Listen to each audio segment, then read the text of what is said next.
સુરતના Dumas C face પ્રથમ તબક્કાનું કેન્દ્રીય જળશક્તિ મંત્રી સી.આર. પાટીલના હસ્તે લોકાર્પણ કરવામાં આવ્યું છે. ડાયમંડ સિટી અને ટેક્સટાઇલ હબ તરીકે વિશ્વવિખ્યાત સુરત હવે પ્રવાસન ક્ષેત્રે પણ વૈશ્વિક નકશા ઉપર ચમકવા માટે તૈયાર છે.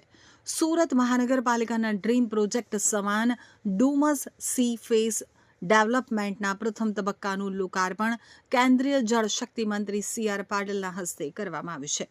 ડુમસનો દરિયા કિનારો સુરતીઓ માટે રવિવારની રજાઓ અને સાંજની સહેલગાહનું મનગમતું સ્થળ છે. હવે તેને વર્લ્ડ ક્લાસ લુક આપવામાં આવ્યો છે. ₹166 કરોડના ખર્ચે તૈયાર થયેલ ફેઝ 1માં પ્રવાસીઓ માટે આધુનિક વોકવે, બેઠક વ્યવસ્થા, લેન્ડસ્કેપિંગ અને રોશનીનું સુંદર આયોજન કરવામાં આવ્યું છે. લોકાર્પણ પ્રસંગે કેન્દ્રીય મંત્રી સી.આર. પાટીલે જણાવ્યું હતું કે એક સમયે અસ્વચ્છ ગણાતું સુરત આજે દેશમાં સ્વચ્છતામાં પ્રથમ ક્રમે છે. ડુમસ સી ફેસ પ્રોજેક્ટ રાજ્યના પ્રવાસન નકશામાં એક નજરાણા સમાન છે. આ પ્રોજેક્ટ આગામી સમયમાં સુરતની નવી ઓળખ બનશે અને આંતરરાષ્ટ્રીય સ્તરના ટુરિસ્ટ ડેસ્ટિનેશન તરીકે ઉભરી આવશે. માત્ર ડુમસ જ નહીં પરંતુ સમગ્ર સુરત શહેરમાં આંતરમાળખાકીય સુવિધાઓ મજબૂત કરવા માટે કુલ ₹673.12 કરોડના પ્રકલ્પોનું લોકાર્પણ અને ₹247.80 કરોડના કામોનું ખાતમુહૂર્ત કરવામાં આવ્યું છે. શહેરીજનોને શુદ્ધ પીવાનું પાણી મળી રહે તે માટે રાંદેર ખાતે ₹271.63 કરોડના ખર્ચે 160 MLD ક્ષમતાનો આધુનિક વોટર ટ્રીટમેન્ટ પ્લાન્ટ કાર્યરત કરવામાં આવ્યો છે. આ ઉપરાંત નવનિર્મિત વિસ્તારોમાં ડ્રેનેજ નેટવર્ક અને સુએજ પમ્પિંગ સ્ટેશનો માટે પણ ખાતમુહૂર્ત કરાયું છે.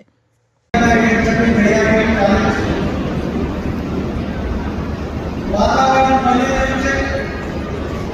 માન્ય મેયર જે કહ્યું કે કદાચ આજે જમનો મોટો કાર્યક્રમ છે. તમે એટલા માટે એની તૈયારી પણ કરી હતી.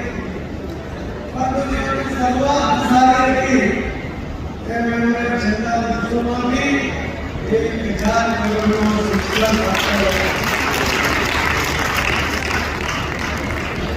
જે વિવિધતા સાથે સુરત શહેરનું ડેવલપમેન્ટ કર્યું છે એની કલ્પના કદાચ બીજું કોઈ શહેર કરી શકશે નહીં.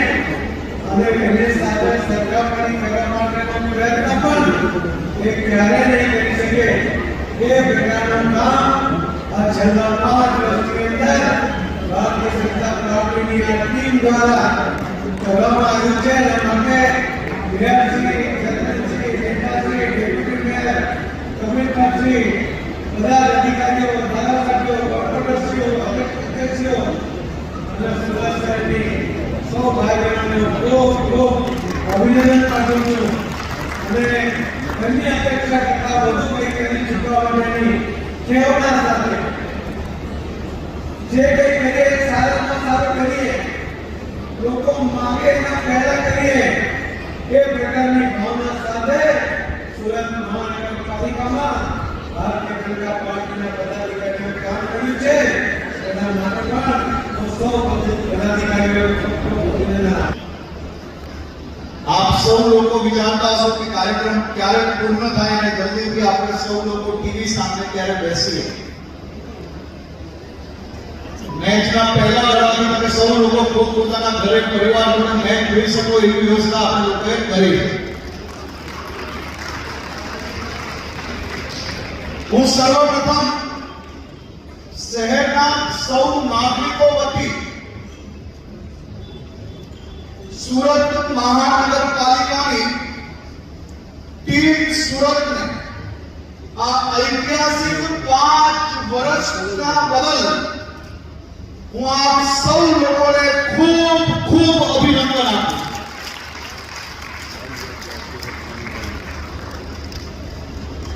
આ 5 વર્ષ સુરત માટે અને સુરતના વિકાસ માટે ઐતિહાસિક રહ્યા છે. સુરત શહેરના તમામ ખૂણાઓ સુધી સ્કૂલ હોય, સ્વચ્છતાની વાત હોય, street light, road, drainage, library અને બીજા અનેક ભેટ સોગાદો પહોંચાડવા માટે આ 5 વર્ષની આપણી ટીમ સુરત ઐતિહાસિક સફળતા પ્રાપ્ત છે. હું મેયર શ્રી, સ્ટેન્ડિંગ કમિટીના ચેરમેન શ્રી, પૂર્વ મેયર શ્રી, પૂર્વ સ્ટેન્ડિંગ કમિટીના ચેરમેન શ્રી અને એમના સૌ સાથીઓને સુરતના બધા જ નાગરિકો વતી દિલથી આભાર માનું છું. ઉપમુખ્યમંત્રી તરીકે નહીં, પરંતુ આ શહેરના નાગરિક તરીકે દિલ સે આભાર, દિલ સે થેન્ક યુ. અને સાથે સાથે મહાનગરપાલિકાના કમિશનર થી લઈને સ્વચ્છતા દૂતો સુધીના તમામ ટીમ એસએમસી ને બી ખૂબ ખૂબ હૃદયપૂર્વક આભાર માનું છું.